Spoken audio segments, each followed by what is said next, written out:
चल झूठा।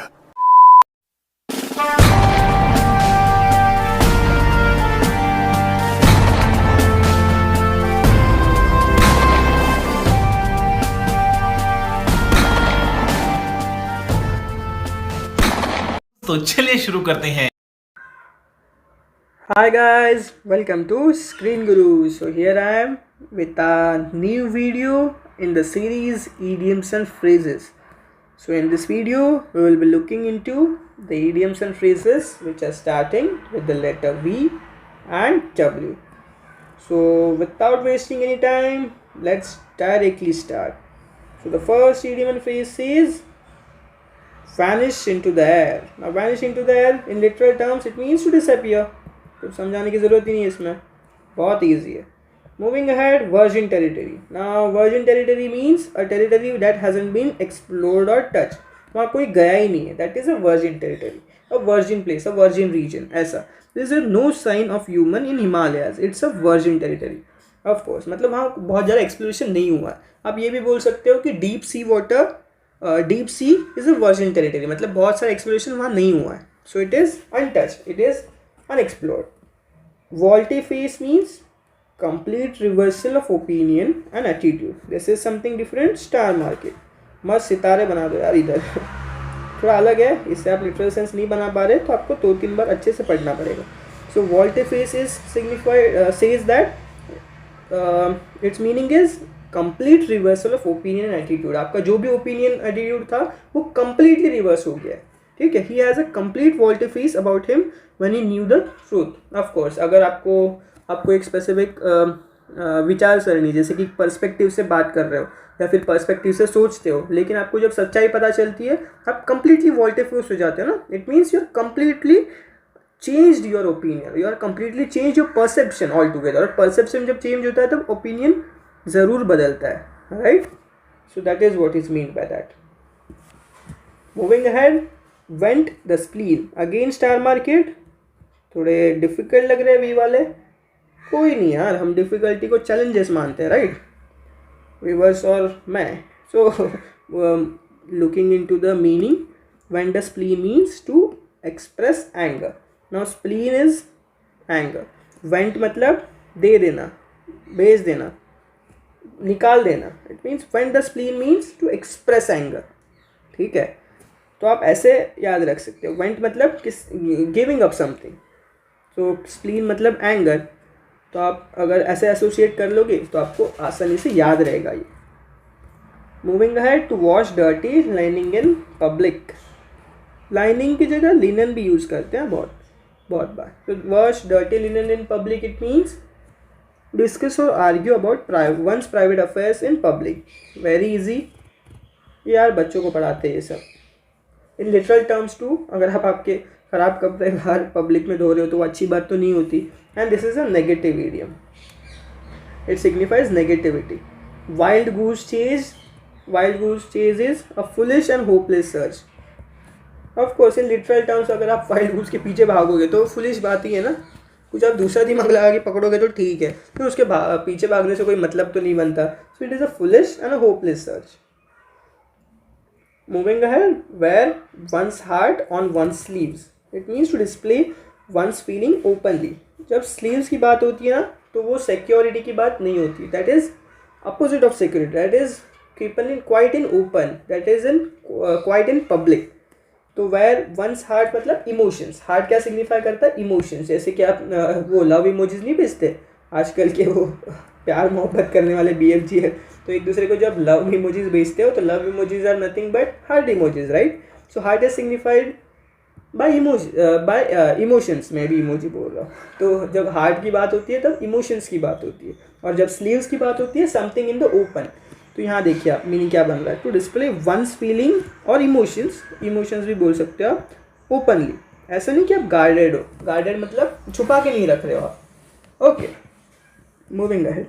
With a high hand. With a high hand means oppressively. This is used in negative manner. देखिए, teacher handles the naughty students with a high hand, oppressively. ये यहाँ तो neutral sense में बन रहा है कि टीचर ने यूज़ किया, लेकिन most of the times it is used in a negative approach. जैसे कि I can make the statement like dictators rule with a high hand. It means they rule with power, they rule with oppressively, they rule oppressively, मतलब वो oppress करते हैं जो भी उनके minorities है, जो भी followers subjects हैं उनको. So that is a high hand. It can also be used in neutral terms जैसे कि अभी ये statement में है वैसा, ठीक है. और positive भी use करते हैं लेकिन majority of the times it gives a negative vibe, ये याद रखना. Moving ahead, a windfall. Now a windfall means a sudden and unexpected profit. Okay, this is different. Star market, सितारे बनाना है बस, और कोई नहीं. एग्ज़ाम में जाओगे उसके पहले अच्छे से पढ़ लेना. ये पीडीएफ तो मैं टेलीग्राम पे शेयर कर ही दूंगा, ठीक है. और आप नोट्स आपने तो बनाई हैं अगर मैंने नहीं शेयर किया तो भी. ओके, तो यहाँ से स्टेटमेंट देखिए. The money donated by the minister was really a windfall for the poor. ये विंडफॉल पॉजिटिव है बहुत, मतलब पॉजिटिव चीज़ों में यूज़ होता है अ विंडफॉल, ये idiom. A sudden and unexpected profit. Here profit is of significance. अब windfall मतलब unexpected. Wind signifies unexpected. मतलब आप wind को जज भी नहीं कर सकते ना. वेदर डिपार्टमेंट जो भी बोलता है वो 100 टाइम्स सच नहीं होता. It is like possibility, probability कि हाँ 98% ऑफ द टाइम्स आज बारिश होगी, बट ऐसा भी नहीं होता कि 100% श्योर रहते कि भाई आज बारिश होने वाली है. So that is because wind is unexpected. जो भी विंड टेम्परेचर नेचर से रिलेटेड जो भी चीज़ है वो अनएक्सपेक्टेड होती है. That can not be judged and hence wind here signifies unexpected. Wind is signified by the term unexpected and windfall मतलब अ प्रॉफिट. पूरा वर्ड विंडफॉल जब बनता है तो प्रॉफिट की बात होती है. Moving ahead, a wet blanket. Again wet signifies something similar to cold. And blanket means to discourages enjoyment and enthusiasm. Of course, a wet blanket, it is used in a negative statement. A wet blanket means discourage करना. हमने जो cold देखा था ना वैसे ही. बहुत easy है. Moving ahead, wrong foot. Now wrong foot means to begin in a way that is likely to fail. To wrong foot or wrong foot. Foot मतलब direction, आगे जाना, आगे बढ़ना, level up करना, जिंदगी में आगे बढ़ना. लेकिन रॉन्ग मतलब यहाँ रॉन्ग नेगेटिविटी ला रहा है. फुट इज न्यूट्रल, बट यहाँ रॉन्ग की वजह से ये ईडियम नेगेटिव हो जा रहा है. So it is the direct meaning is to begin in a way that is likely to feel. Of course foot is signified by starting something new, by getting a direction, by trying to move on. Walking on air. Now walking on air means extreme happiness. This is positive. Something like walking on air. He is walking on air means he is extremely happy. He is extremely enthusiastic. He is extremely cheerful about something. बहुत excited है वो. So he is walking on air. In literal terms में भी बहुत popular भी है, तो आपको पता होगा ये. willy nilly थोड़ा अलग है. स्टार मार्क मस्त सितारे बनाना है ताकि अच्छे से याद रहे. तो willy nilly means whether one wishes or not. We must accept some job willy nilly. मतलब यार मन हो या ना हो आपको कोई कोई जॉब करनी चाहिए, because it will give you experience. आपको बहुत सारी चीज़ पता चलेंगी, ठीक है. सो दैट इज़ विली नीली. या आप लिटरल सेंस नहीं लगा पाओगे तो स्टार मक कर लीजिएगा. So I will also be sharing this PDF on Telegram. If you want that PDF please do join us on our channel and discussion groups. As well as you can join us on Instagram और YouTube पे. तो आप यार video देख रहे हो तो subscribe भी कर दीजिएगा if you find it useful.